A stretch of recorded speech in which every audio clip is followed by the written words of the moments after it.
جو لوگ حج نہیں کر رہے وہ 10 دنوں میں حج کے کیا عمل کرے، تو میں آپ کو بتاتا ہوں کہ وہ یہ خاص عمل کرے۔ پہلا، یوم عرفہ کا روزہ رکھے۔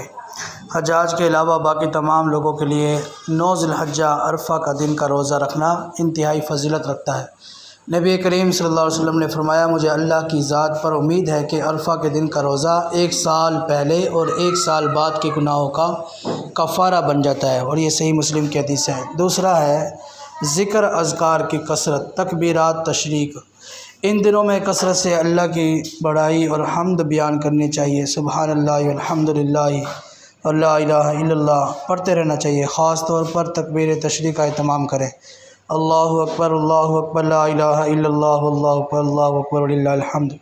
9 ذی الحجہ کی فجر سے لے کر 13 ذی الحجہ کی عصر تک ہر فرض نماز کے بعد یہ تکبیرات بلند آواز سے خواتین اور مرد حضرات دونوں پر واجب ہے۔ تیسرا عمل ہے قربانی کرنا۔ صاحب استطاعت لوگوں کے لیے عید کے دن قربانی کرنا سنت ابراہیمی ہے اور اللہ کی نشانیوں کی تعظیم ہے۔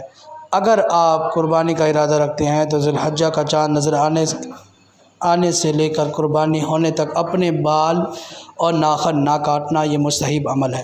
کثرت سے استغفار اور توبہ، یہ دن گناہوں سے معافی مانگنے کا ہے۔ سچے دل سے توبہ کریں، اپنے اخلاق کردار کو بہتر بنانے کا عزم کریں اور دوسروں کے حقوق، خواہ وہ والدین ہوں، رشتہ داروں یا عام انسان ہوں، احسن طریقے سے ساتھ ادا کرنے کی کوشش کریں۔ پانچواں اور آخری عمل، صدقہ و خیرات اور دیگر نیک اعمال۔ غریبوں، یتیموں اور ضرورت مندوں کی مالی مدد کریں۔ نوافل، تہجد، اشراق، چاشت کا اہتمام کریں۔ قرآن پاک کی تلاوت کثرت سے کریں۔